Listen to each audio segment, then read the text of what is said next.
magistrales. Eh, entonces, vamos a dar unos minutitos a ver si tenemos más concurrencia de compañeros.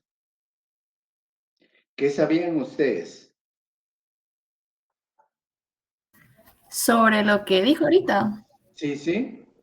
Ah, sí, ayer mandaron un comunicado de que iban a haber clases virtuales lunes y martes y regresábamos hasta el lunes 21. El viernes. Viernes 4, lunes, ¿qué sería? Lunes 7 Lunes y martes 8. y martes. Sí. Sí. Habían Y luego ya, programado y exámenes habían programados para el martes 8. sí, nosotros teníamos el jueves también. Ustedes tenían examen jueves. Sí, pero los Ah, van este a fue reprogramar. ayer, jueves Ayer 3. tuvimos. ¿Y se examinaron, no? Sí, ayer sí. Los de la Sí. noche ya no parece. Ya no, porque el comunicado salió en la tarde. No, porque yo vi que los encapuchados los sacaron. Ah, ¿lo sacaron? Ah, Ajá, ese, los estudiantes. o sea que no los dejaron. No los Ah, dejaron. esa ha sido una de las circunstancias por las cuales reprogramaron todo, Sí, ¿verdad? probablemente. Sí. Buenas tardes, Isabel López.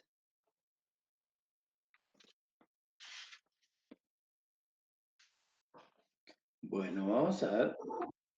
Ahí de a poco se han ido incorporando.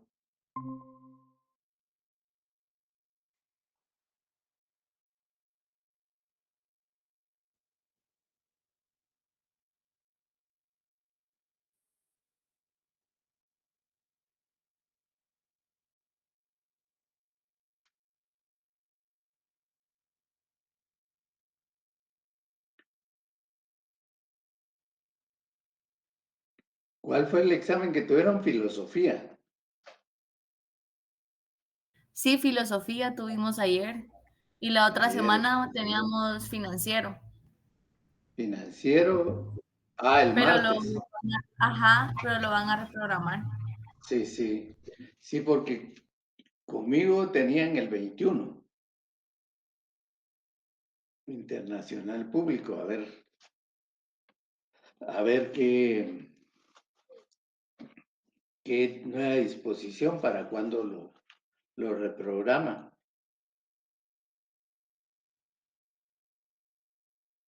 Sí, ahora se quedó para después de Semana Santa. Para después de Semana Santa. Híjoles. Y, y va a haber, va a estar bastante corrido Va por a el estar. examen final.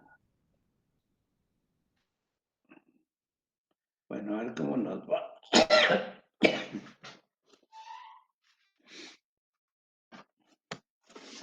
Con usted vienen los PDFs que mandó, ¿verdad? ¿Cómo? Para su ¿Qué parcial más? vienen los PDFs que mandó. ¿Vienen? Los PDFs que mandó a Classroom.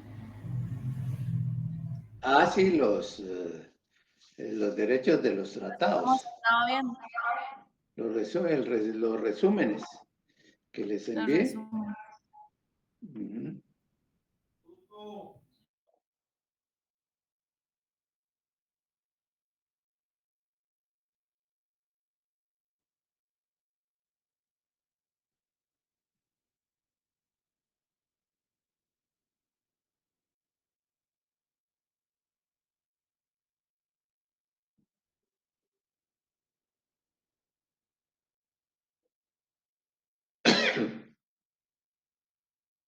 Bueno, ya vamos avanzando con un poco más.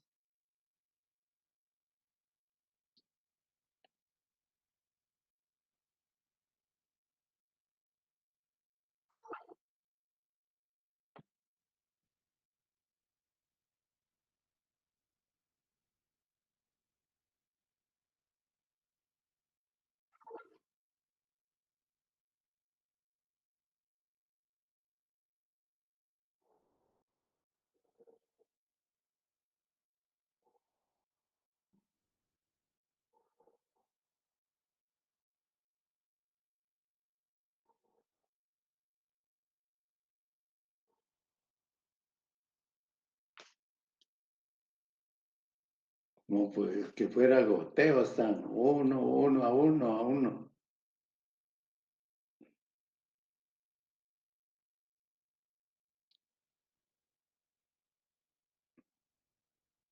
Ya les avisé en el grupo.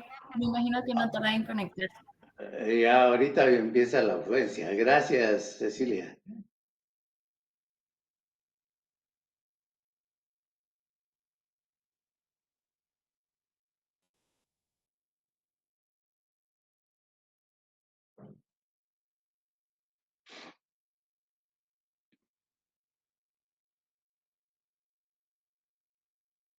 Bueno, son las y 25.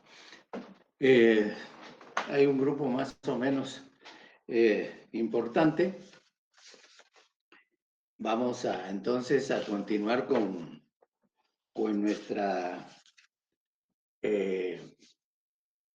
nuestro programa, nuestra clase. Vamos a ver cómo se clasifican los tratados, de acuerdo a lo que establece el doctor Carlos Larios Ochaita y que replica el doctor Padilla, que también hace referencia en su libro de Derecho Internacional de la clasificación de los tratados. Entonces, los tratados, vamos a decir, con el doctor, que se clasifican en contratos, dice que son aquellos que se celebran entre dos o más estados con fines muy específicos o muy especializados y que se clasifican y que se dividen en dos.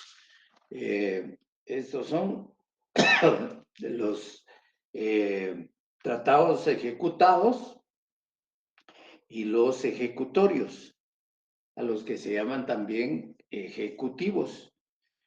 Los ejecutados tienen una naturaleza perpetua y no varían, aunque cambien los gobiernos. Continúan, por ejemplo, la fijación de límites, que ya vimos también que si se establecieron como tales.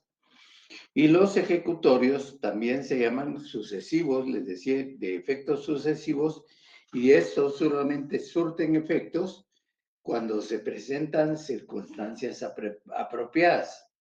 Por ejemplo, hace referencia a los tratados de extradición que pueden existir entre los estados. Hay muchos estados que no han suscrito este tratado de extradición y por tanto no hay.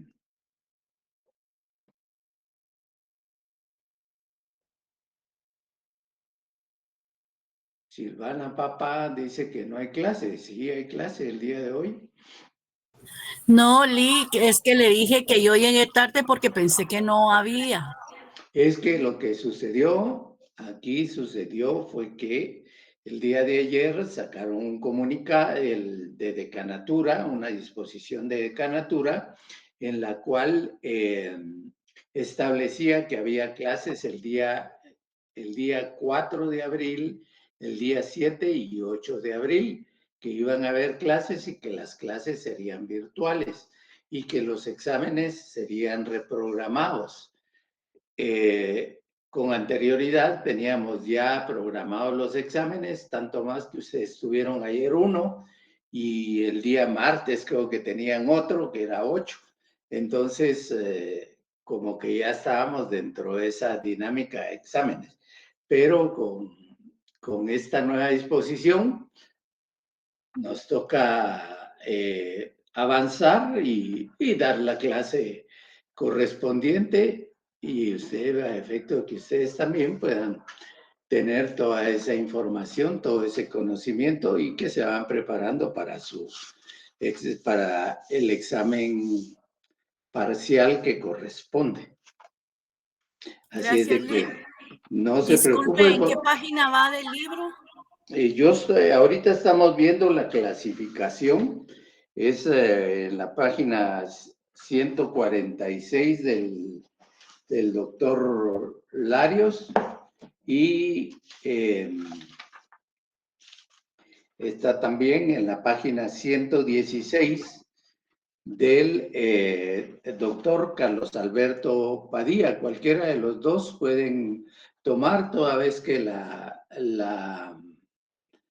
la información de ambos es similar y no se aparta de nada. Inclusive los ejemplos que toma el uno del otro, pues se replican de la misma manera. Yo estoy ahorita viendo la página 147 del doctor Larios. Gracias, Lick, muy amable. Bueno, entonces están los otros. Decíamos que son tratados contratos, y los tratados contrato que se dividen en ejecutados y en ejecutorios. Y los otros son los tratados ley. Estos tratados ley son aquellos que crean el marco jurídico dentro del cual va a evolucionar un ente jurídico. Son tratados marco, realmente de carácter general, creativos, que contienen disposiciones sustantivas. Por ejemplo, aquí se creó en el año 1960 a nivel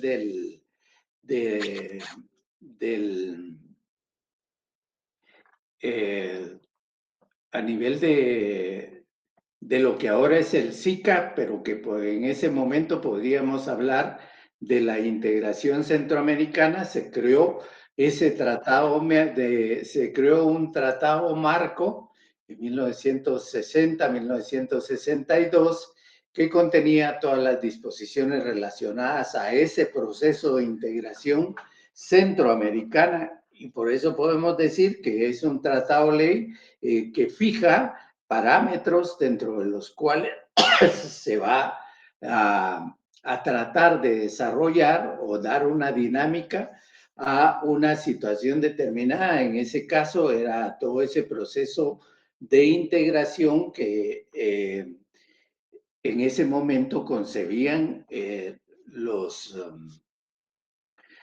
analistas, los consejeros de los diferentes gobiernos, que veían que se podía caminar de manera conjunta, creando todas las herramientas y todos los pasos necesarios para llegar a una integración total de los países de Centroamérica. Sin embargo, esto no sucedió. Un tratado ley también es el que da ejemplo acá el doctor, que dice la Carta de la ONU. Efectivamente, crea un marco de actuación en el cual erige o más bien crean órganos que le van a dar la dinámica, el funcionamiento a la Organización de Naciones Unidas, que es una organización de carácter universal, y que todos los Estados miembros que fueron admitidos y que pidieron ser parte, pues deben de observar. La OEA también hace referencia acá a una organización especializada que no nace específicamente dentro del marco de OEA o el marco de la OIT, sino que nace antes, o llega a fundar con anterioridad en el año de 1919, al finalizar la Segunda Guerra Mundial, como una organización especializada, tal cual es la Organización Internacional del Trabajo, la OIT, que tiene también un marco de actuación y una serie de órganos específicos que son los que le dan dinamismo a la existencia y actividad de la misma. Dice que también estos tratados, dentro de su clasificación, pueden ser tratados bilaterales y tratados multilaterales. Y eso se da sobre la base de la cantidad de sujetos participantes en las negociaciones que se producen para llegar a la creación de un tratado. Es las negociaciones que se dan en las diferentes conferencias para elaborar toda la estructura, toda la normativa y los procedimientos que llevarán a cabo el fin y el objetivo del tratado. Entonces, estos, atendiendo al número de participantes, van a ser de carácter bilateral o de carácter multilateral. Serán bilaterales cuando sean dos estados los que entren a un proceso de negociación y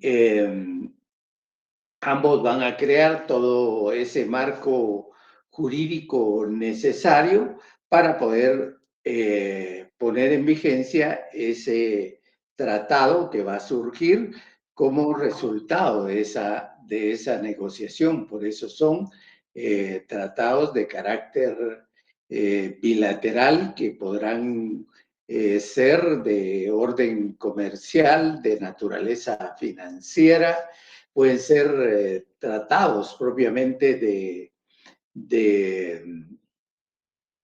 de acercamiento entre estados y que de no agresión, tratados de no agresión entre uno y otro estado, y entonces por ello son bilaterales porque se producen entre dos estados, uno y otro. Y luego multilaterales, dice que son aquellos en que participan dos o más estados. Por ejemplo, podríamos hablar de un tratado multilateral. Hablando de integración, podríamos decir que el sistema de integración centroamericana, que se crea también como resultado de la ODECA y luego que tiene el protocolo de Tegucigalpa que le da vida a o crea más bien este órgano de integración centroamericana en el cual participa Guatemala, El Salvador, Honduras, Nicaragua, Costa Rica e incluye a Panamá, posteriormente a Belice y luego la República Dominicana y por ahí en la periferia algunos otros que llegan en calidad de observadores, fundamentalmente países del Caribe, del CARICOM, y algunas organizaciones también internacionales, intergubernamentales, que van viendo ahí posibilidades. Entonces, ahí lo que tenemos es un tratado multilateral en el cual participan a través de conferencias o reuniones cumbres de presidentes y que en la que se realizan declaraciones importantes que son vinculantes para los propios estados. Entonces tenemos que por sus participantes son bilaterales y multilaterales. ¿Cómo se celebra un tratado? Ahora el doctor también, el doctor Luis Alberto Padilla, nos incluye además que los tratados van a ser, por su contenido, serán ejecutados, ejecutorios y tratados ley.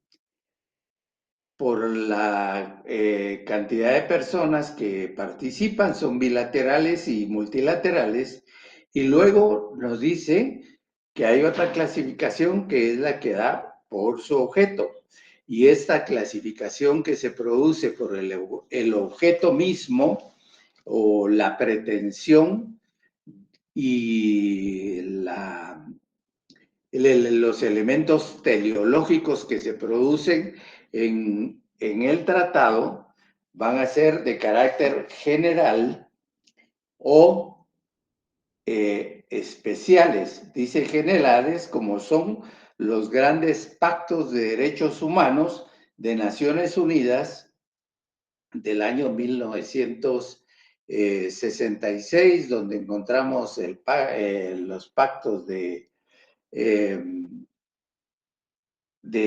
los derechos humanos importantes en esa materia jurídica que viene a cambiar mucho e impactar en el derecho internacional.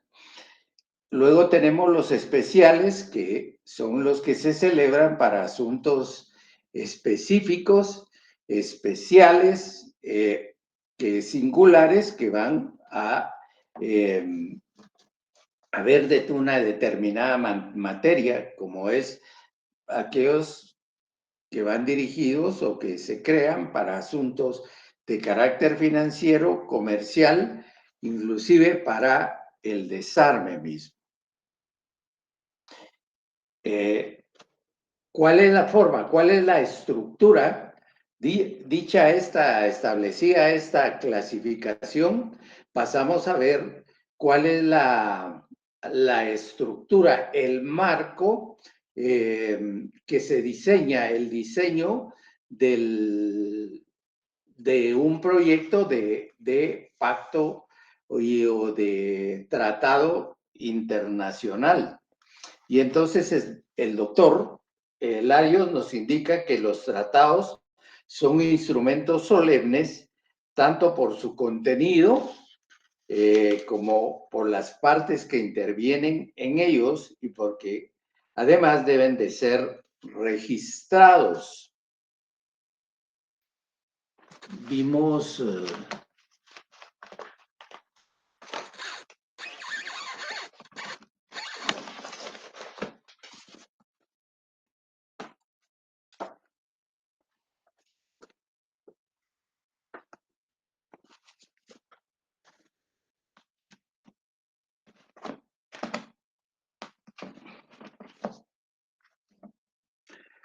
en el artículo, en este aspecto del deber ser al que hace referencia el doctor en cuanto a que deben de ser registrados, yo les pregunto a ustedes, ¿en dónde creen que deben de ser registrados?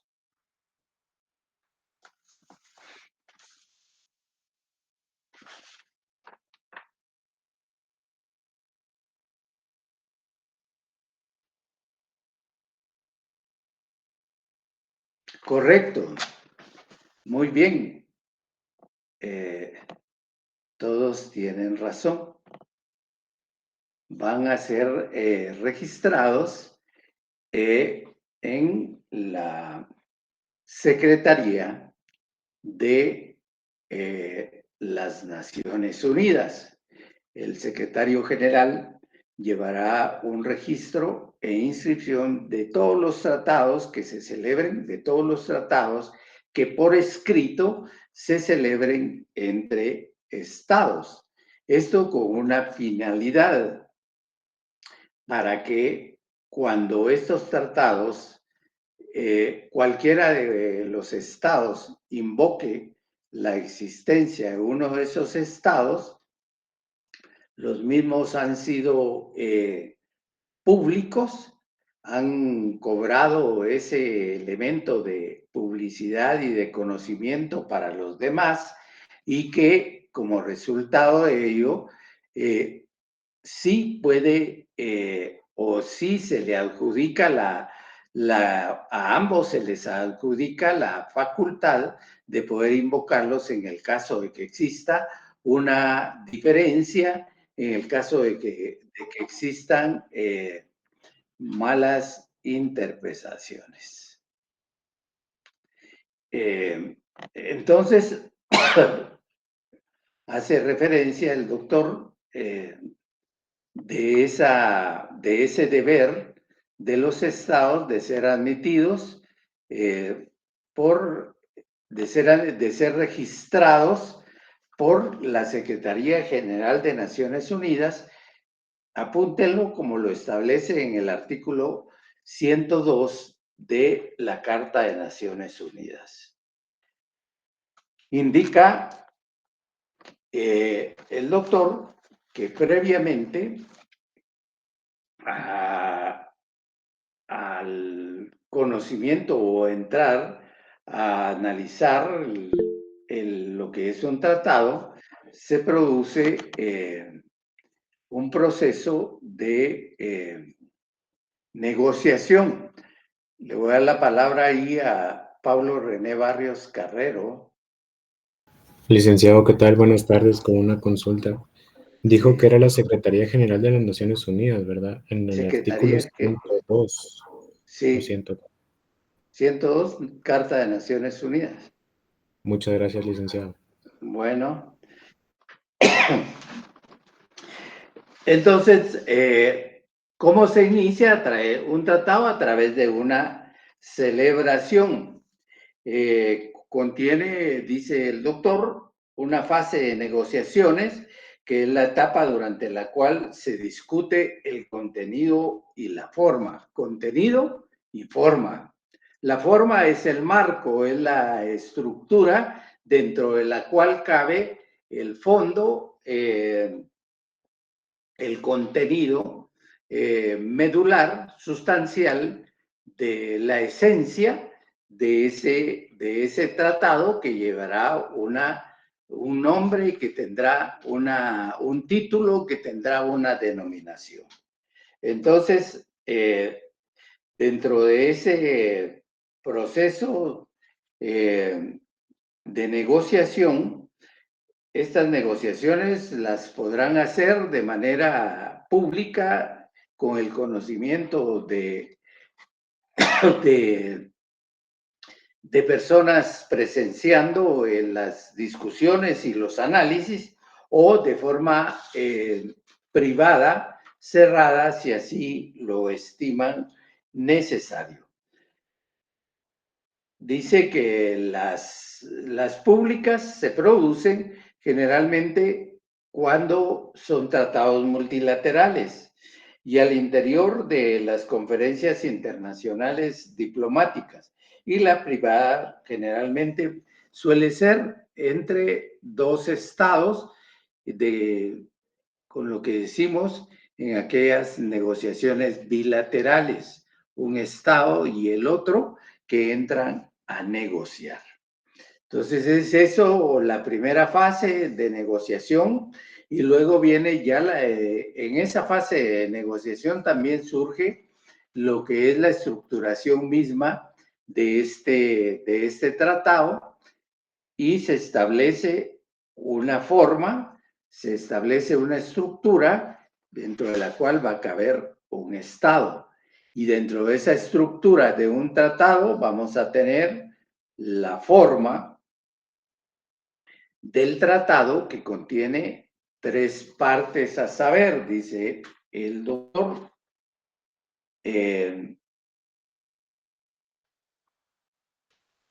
Después vamos a ver lo que dice el doctor Luis Padilla. Entonces dice que va a tener una fase de preámbulo. En esta parte se hace constar el objeto del tratado en términos generales, en el preámbulo, el nombre de las altas partes contratantes, las credenciales de los negociadores firmantes, las exposiciones de motivos.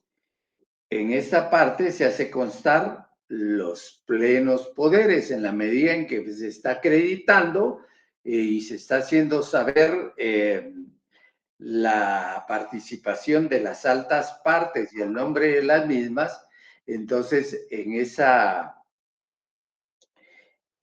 medida también se indicará los poderes plenos que tenga cada representante, cada negociador en esa conferencia con respecto a ese tratado.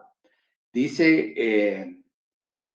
en esa parte se hace constar los plenos poderes que la Convención de Viena define como un documento que emana de la autoridad competente de un Estado, es decir, la acreditación que llevará el representante de un Estado hacia esa conferencia que lo habilita, que lo capacita y que le faculta ampliamente, plenamente, para que pueda negociar en esa conferencia con respecto a ese tratado. Dice, tendrá esas facultades también para lo que se denomina la adopción del tratado, para que lo que se denomina la firma del tratado, que en un momento dado, si lleva los plenos poderes y no necesita el tratado o no se establece en ese tratado que el mismo debe ser aprobado por una autoridad legítimamente constituida dentro de un Estado, en el caso nuestro, el legislativo, entonces esa firma tiene un poder absoluto con relación al tratado. Para expresar, ¿qué? Para expresar el consentimiento del Estado. En la clase anterior creo que reafirmé el hecho del consentimiento como un elemento importante del Estado. Dice el doctor Luis Alberto Padilla que el consentimiento, por su importancia en el terreno litigioso, se establece con cierta rigurosidad en los artículos 9 al 16 de la Convención de Viena sobre el derecho de los tratados. Entonces, en el consentimiento se produce lo que es la autenticación del texto, las formas de manifestación de ese consentimiento, y es decir, es un elemento muy importante en la adopción de los tratados. Para expresar, dice el doctor Larios, el consentimiento del Estado en obligarse por un tratado o para ejecutar cualquier otro acto con respecto a un tratado. Por eso otorgan las acreditaciones que establecen poderes plenos, facultades amplias para todos aquellos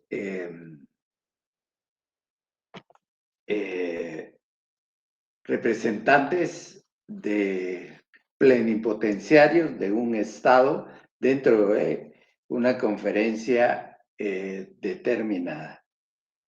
Luego, hablamos de la forma, hablamos del preámbulo. Luego viene el dispositivo. Dice, esta parte es la más importante, por supuesto, es el contenido, es la sustancia, es el elenco, podríamos decir, normativo que establece los conceptos, las definiciones, las interpretaciones, los procedimientos que deben llevarse a cabo con respecto a ese tratado en particular. Dice, esta es la parte más importante, pues es la que contiene disposiciones sustantivas del tratado. Cada artículo se refiere a un punto preciso. Los aspectos técnicos se completan y explican en anexos al texto en la parte final. Ejemplo, dice, de tratados con anexos técnicos es el convenio de Chicago sobre transporte aéreo internacional. Es decir, él hace referencia a este tratado internacional que regula todo lo relativo al espacio aéreo de un Estado dentro del cual ejerce soberanía plena y determina las condiciones sobre las cuales va a permitir que se lleven a cabo las navegaciones dentro de ese espacio. Y ello tendrá sustento también en este convenio de Chicago de 1944 sobre el transporte aéreo e internacional. Por último, no por último, sino que luego tiene dentro de esa estructura la parte del cierre de un tratado. ¿Cómo se cierra un tratado? Entonces dice, como su nombre lo indica, viene al final del instrumento. Después de que ya quedó establecida plenamente, ya en primer lugar las acreditaciones, luego cuando se analizaron la parte sustancial y dispositiva del tratado, por último viene lo que es el cierre, y dice, viene al final del instrumento, y en esta parte del tratado encontramos, 1, todas las disposiciones de carácter provisional o transitorio, las condiciones para la entrada en vigor. Esas condiciones puede ser que de inmediato, solo con la adopción, se ingrese al tratado, o que necesite para poder ser parte de este tratado la aprobación de órganos internos del Estado. Viene también las formas de dirimir diferencias, plazo en que entra en vigencia la denuncia, es cuando se repudia el tratado y simple y sencillamente se sale del mismo. Las reservas, que son las que vimos con anterioridad en la convención, cuando un Estado solicita que no se le sean aplicadas determinadas normas por circunstancias especiales y que puedan afectar el interés de ese Estado.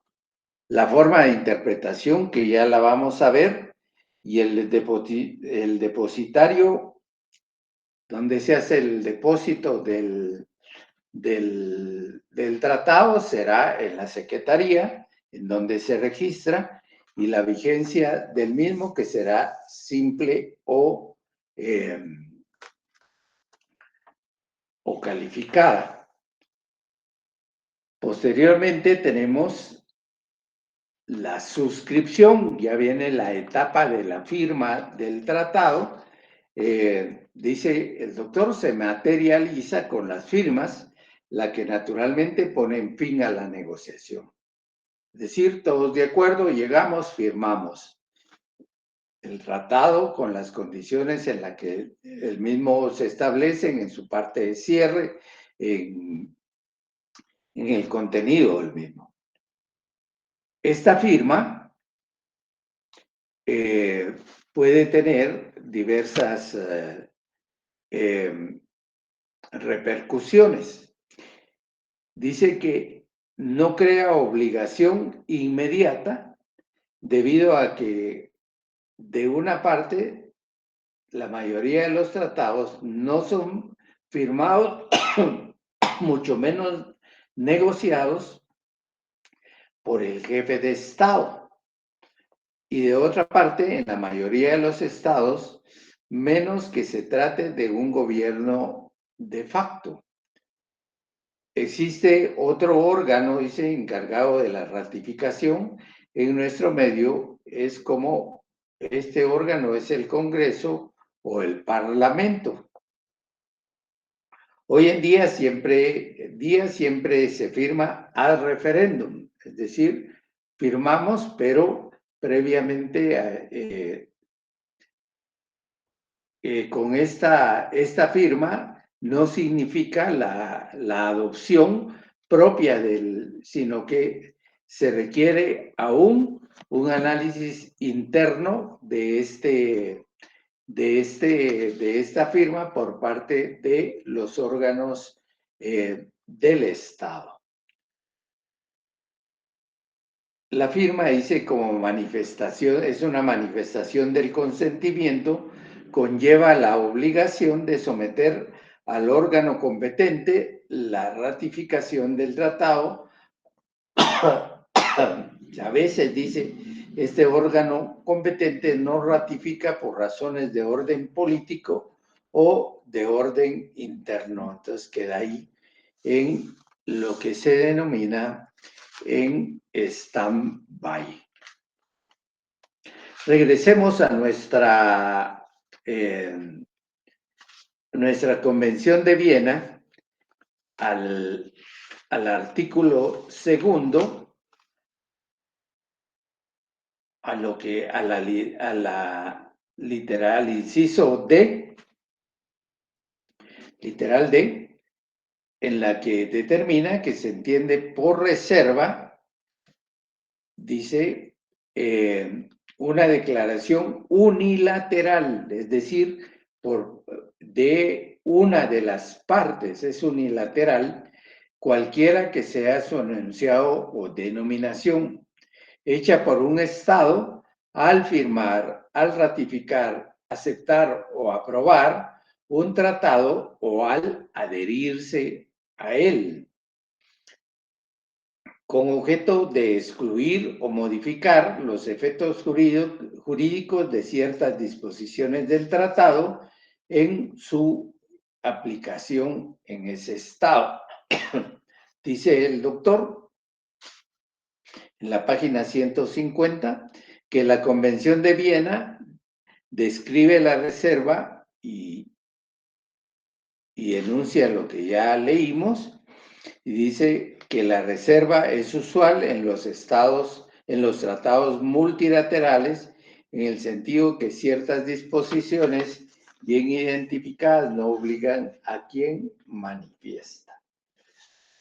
Eso lo tiene en el capítulo, en el numeral, el artículo segundo, en la literal C, en donde define lo que son las reservas, pero en la sección segunda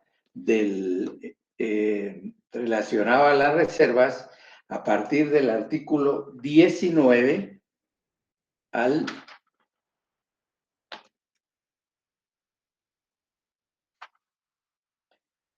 artículo 23 de la Convención de Viena sobre el derecho de los tratados, hace referencia a las formas y a los procedimientos.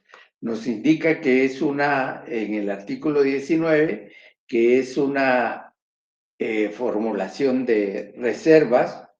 Luego, en el artículo 20, alude a la aceptación de las reservas y el objeto o la finalidad de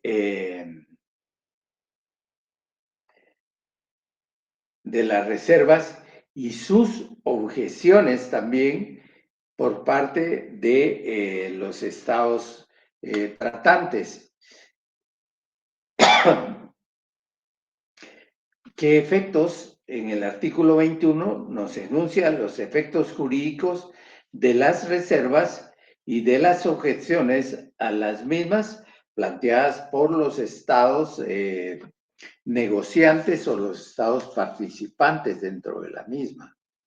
Dice una reserva en el artículo 21, numeral primero, dice que una reserva que sea efectiva con respecto a otra parte en el tratado de conformidad con los artículos 19, 20 y 23, modificará con respecto al Estado autor de las reservas en sus relaciones con esa otra parte las disposiciones del tratado. Por supuesto, porque entra a ver o a limitar la aplicación de determinadas normas con respecto al Estado que plantea las reformas. Luego, también dice que las reformas pueden ser, las reservas se pueden retirar y de la misma manera las objeciones a las mismas. ¿Cuál es el procedimiento para establecer una reserva? El mismo lo establece el artículo 23, que es donde indica el procedimiento relativo a las reservas. Entonces tenemos que en la sección segunda, en el título de las reservas, tenemos toda la normativa que regula el espíritu y la esencialidad de esta figura del derecho internacional en el marco de los tratados y las convenciones internacionales. Reserva como parte de este tratado.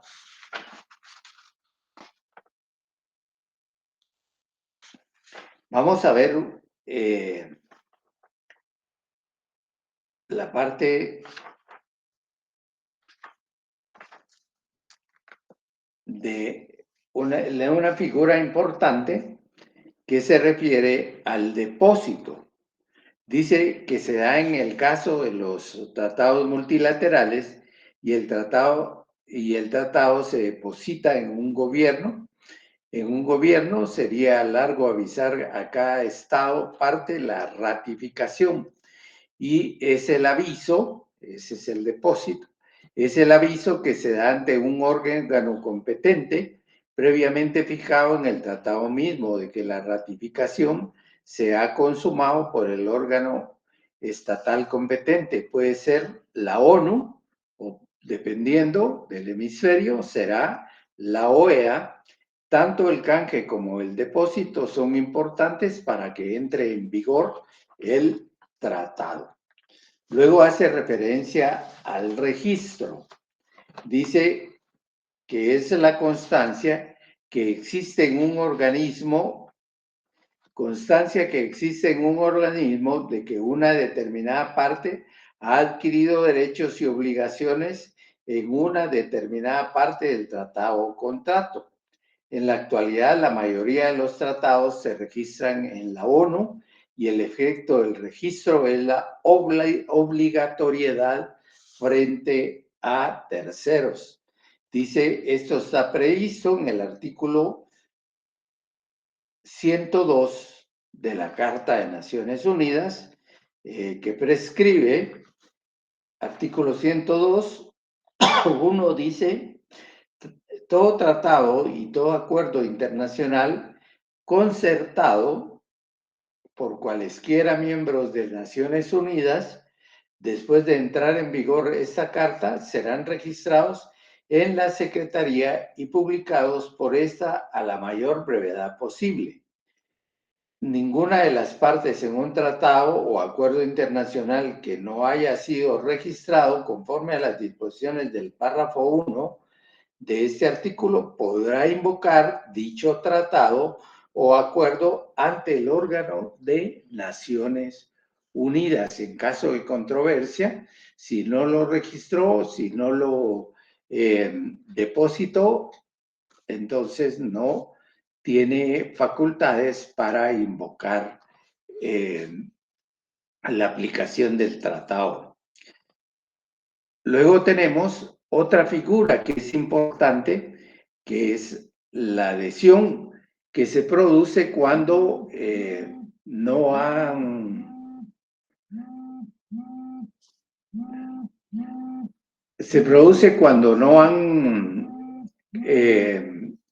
cuando un Estado no ha firmado un tratado y entonces con posterioridad ve las opciones para analizar el mismo y de acuerdo a sus intereses, si le beneficia, entonces se adhiere al mismo. Esto se recuerda, lo vimos en el caso de los estados dependientes que van surgiendo como nuevos estados o estados independientes que cobran su independencia, su soberanía, que les permite tomar decisiones internas en beneficio de su propia población y de acuerdo a ello irá la adhesión.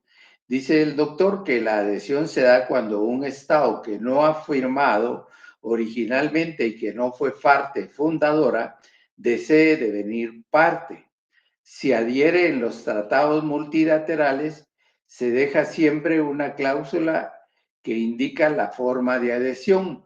A veces los estados originarios invitan a otros estados a devenir partes y lo hacen por medio de la adhesión. Es decir, no participaron de la negociación, no estuvieron dentro del proceso de la creación del tratado.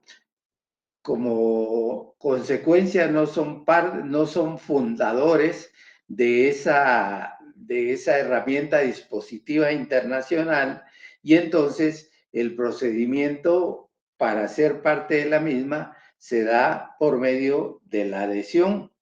Y define aquí el doctor en la página 154 que la adhesión es el acto por el cual un Estado hace constar en el ámbito internacional su consentimiento en obligarse por un tratado. Dice, veámoslo, primero en el artículo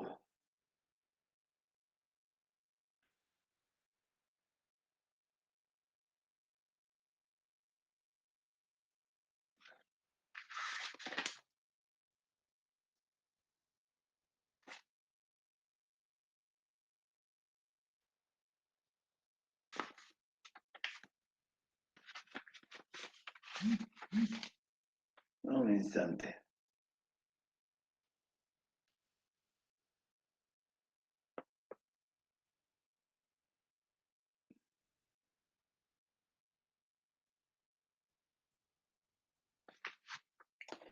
Nos establece acá el doctor lo relacionado a la Convención de Viena con respecto al consentimiento.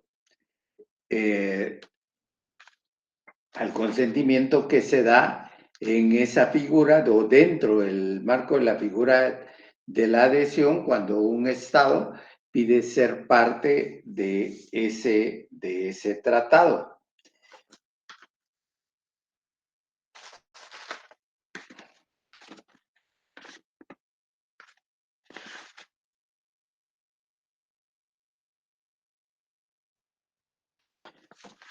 En el artículo segundo, en la nivel literal B, dice que se entiende por ratificación, aceptación, aprobación y adhesión, según el caso, el acto internacional así denominado, por el cual un Estado hace constar en el ámbito internacional su consentimiento de obligarse por un tratado. Y como lo que expresa y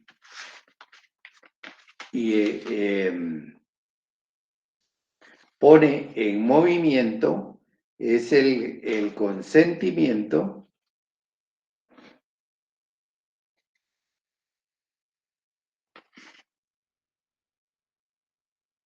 en el artículo 11 del tratado de la convención. Encontramos las formas de manifestación del consentimiento en obligarse por un tratado.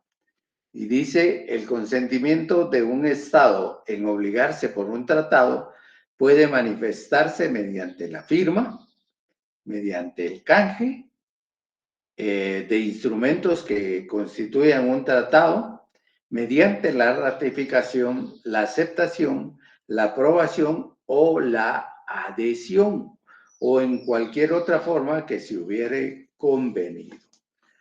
De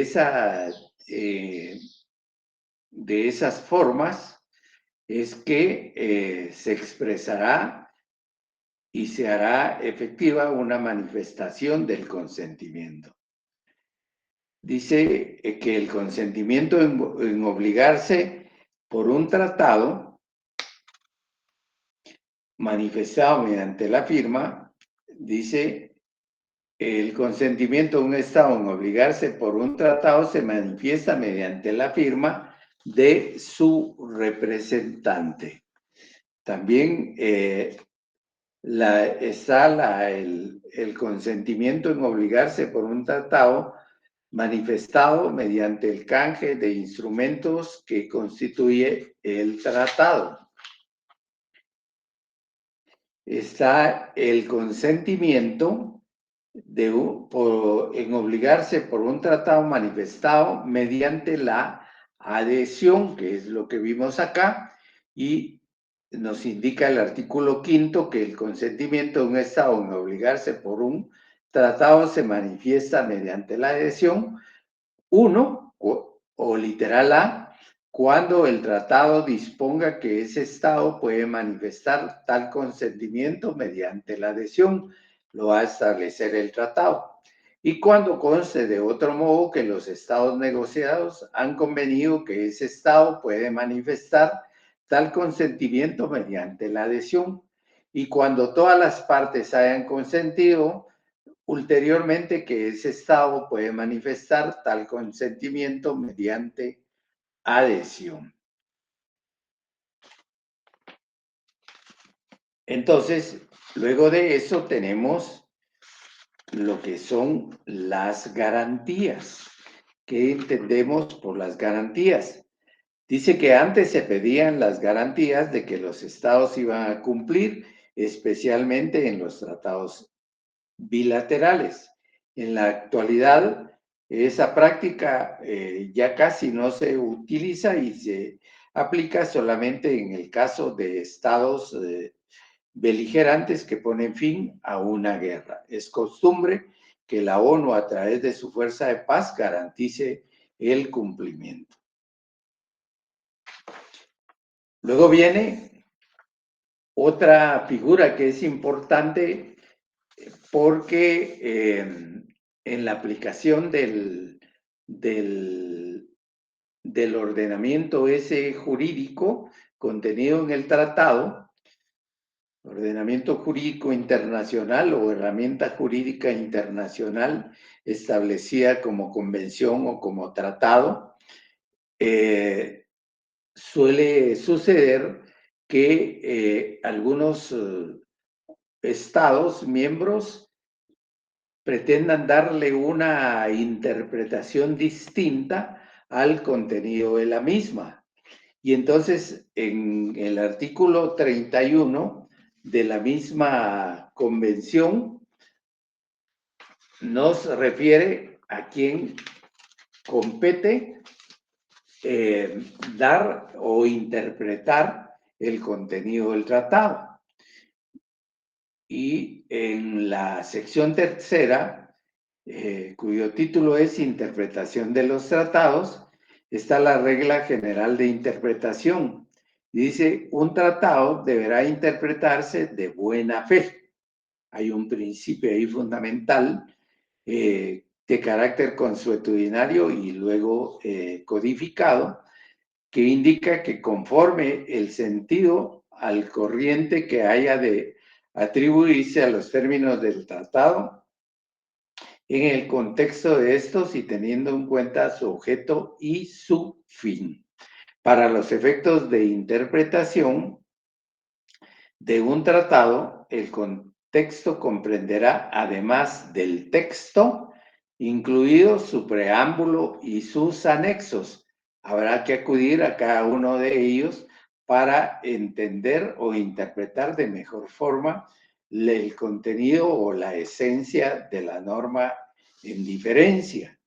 Dice todo acuerdo que se refiera al tratado y haya sido concertado entre todas las partes con motivo de la celebración del tratado, y todo instrumento formulado por una o más partes con motivo de la celebración del tratado y aceptado por las demás como instrumento referente a los tratados.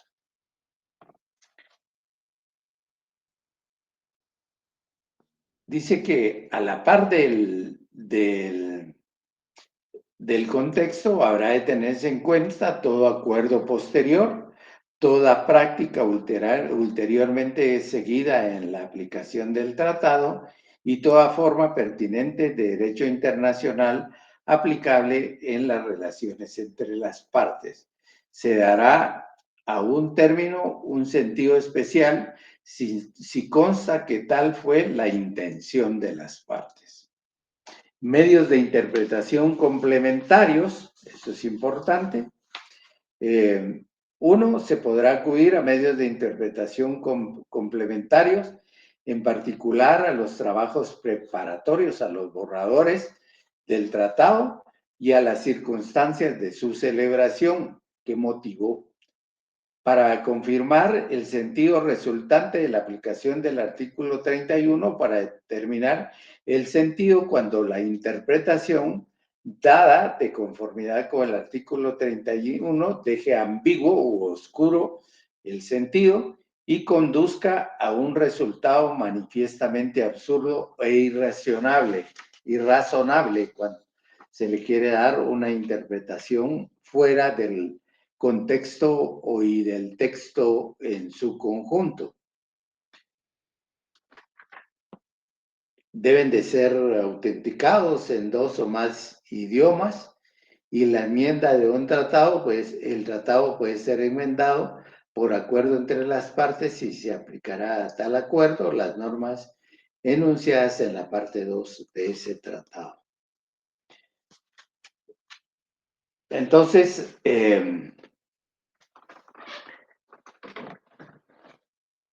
dice el doctor que para los efectos de la interpretación, además como medios complementarios, menciona los trabajos preparatorios y las circunstancias, yo les digo los borradores. Es necesario, para ver lo relacionado a este término de interpretación, hay que acudir a los artículos 31 y 32 de la Convención, y concluye que los principios básicos convencionales de interpretación se fundamentan en el sentido normal de los términos, el contexto, el objeto y fin del tratado y la buena fe.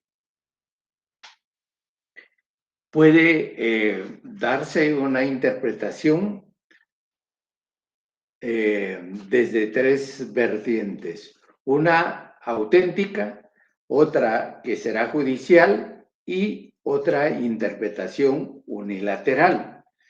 Dice que la interpretación auténtica, los mismos estados contratantes se ponen de acuerdo sobre el significado de los términos y de los conceptos. Es auténtica porque emana de la misma fuente que participó en la creación del tratado, es decir, de los estados mismos. Luego tenemos la otra, que es judicial, en la cual interviene un órgano de carácter jurisdiccional para darle un entendimiento y una interpretación debida a ya sea el conjunto de normas o a una norma en particular.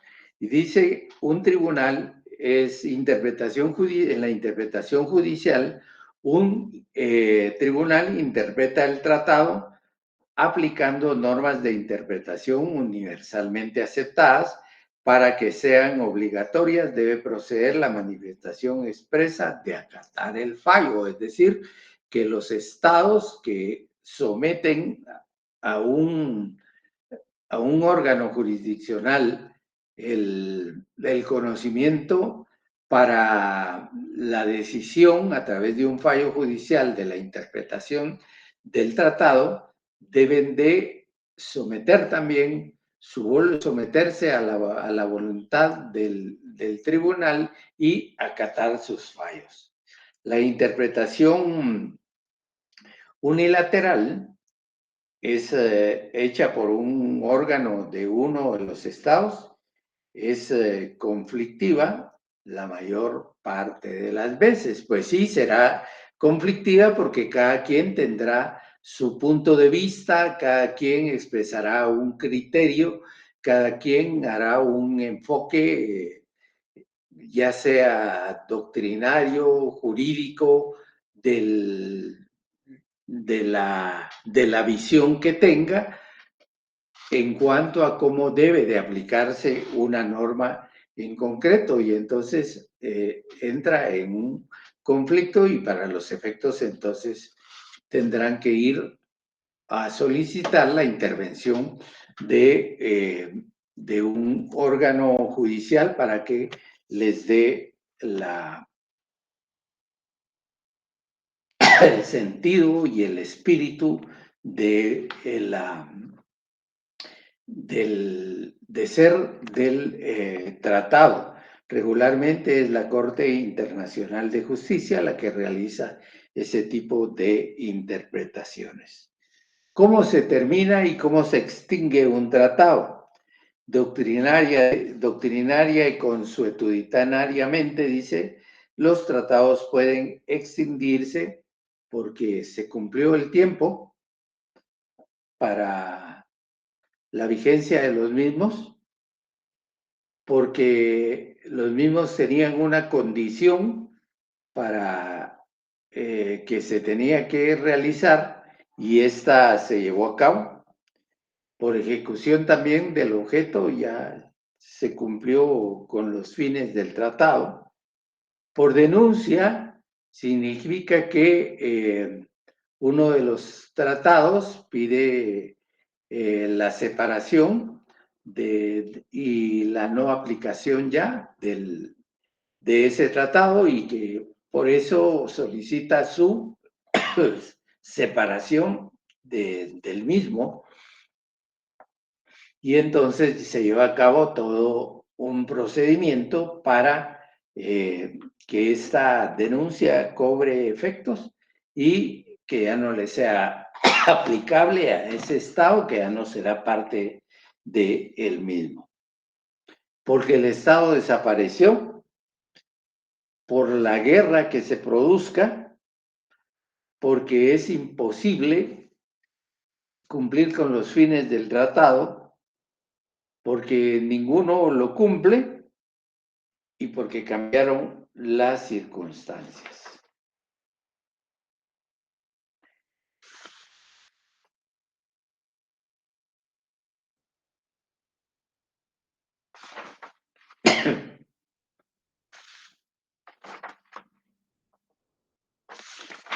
Vamos a ver entonces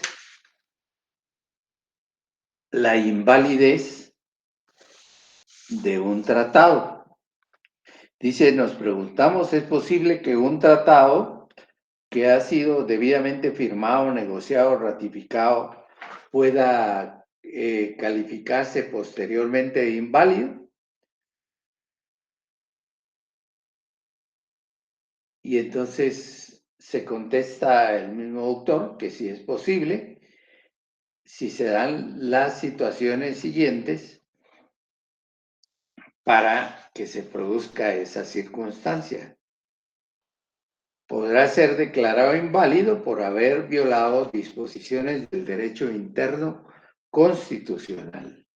Esta situación genera invalidez solamente cuando una de las partes sabía al momento de celebrar el tratado que la otra parte estaba actuando con infracción de un requisito constitucional. Lo establece en el artículo 46 de la Convención de Viena. Es inválido también el tratado, dice, celebrado por personas no autorizadas para representar a un Estado, es decir, no tenía poderes plenos.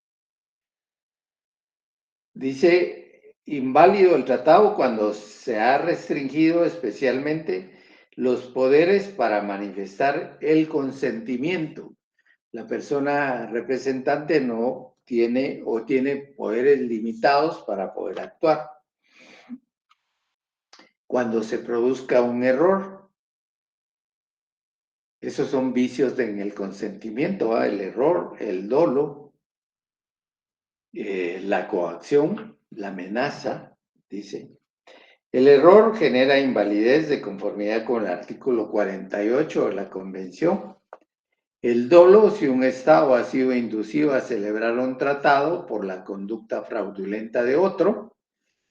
En la Convención, artículo 49, por corrupción del representante de un Estado que acepta dádivas, que acepta presiones, etcétera, etcétera, que mira para otro lado en función de los intereses de otro.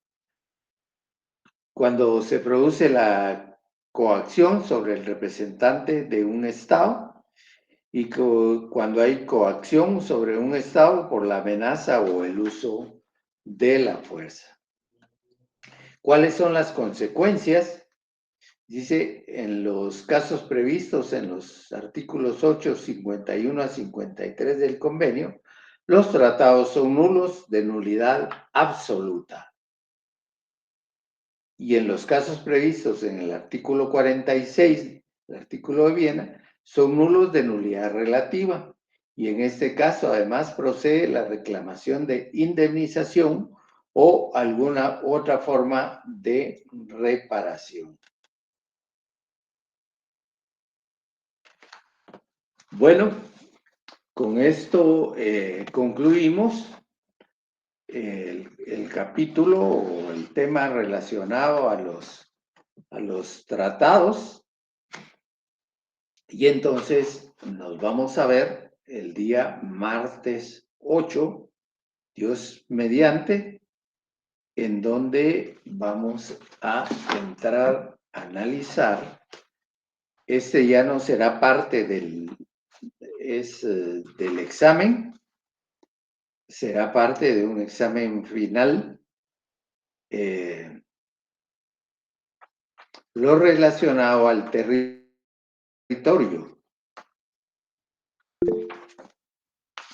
Lo relacionado al territorio, Silvana Papa, cuénteme. Lick, solo la parte 2 y 3 entra en el segundo parcial, ¿verdad? Sí, les hablé de los sujetos del derecho internacional, estados, organismos internacionales, el individuo, derechos humanos, que habla por ahí un poco que leímos, y ahí la vida de los estados, derechos y deberes de los estados, todo eso, y luego lo que se relaciona con los tratados internacionales, que básicamente sigue, lo que vimos fue esta convención de Viena sobre el derecho de los tratados. Ahí está diseñado todo y eso será lo que vamos a evaluar en el segundo examen parcial. Lo que vamos a ver el viernes es la parte que se denomina el dominio espacial de los estados, en lo que vamos a entrar a ver el territorio, los límites, las fronteras, el espacio aéreo, el espacio marítimo, cada una de las convenciones, el espacio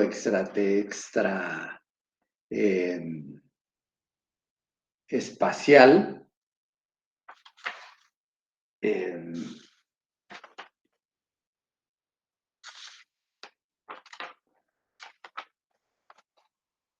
eso fundamentalmente, que esto ya será parte del examen final. Y le vamos a entrar a ver lo que es el caso de Belice, para tener una idea más o menos clara de cómo está la situación de ese diferendo entre Guatemala y Belice, en el cual ustedes me darán sus propias opiniones que vayan surgiendo, no solo las que ya tengan, sino que las que surjan como resultado del análisis de este punto en particular. Así es de que les deseo un fin de semana tranquilo y en paz, que lo disfruten y nos vemos el próximo martes por esta vía a las 14:15 de forma virtual, porque está suspendido el examen. No, está suspendido, sí, los exámenes, pero están suspendidas las clases presenciales, serán virtuales. Y el martes será la última, previa a irse del descanso de Semana Mayor, de la Semana Santa. Gracias, Lick. Buen fin de semana. Igualmente para todos. Cuídense mucho. Pues fin de semana. Nos vemos primero, Dios. Gracias, muy amable.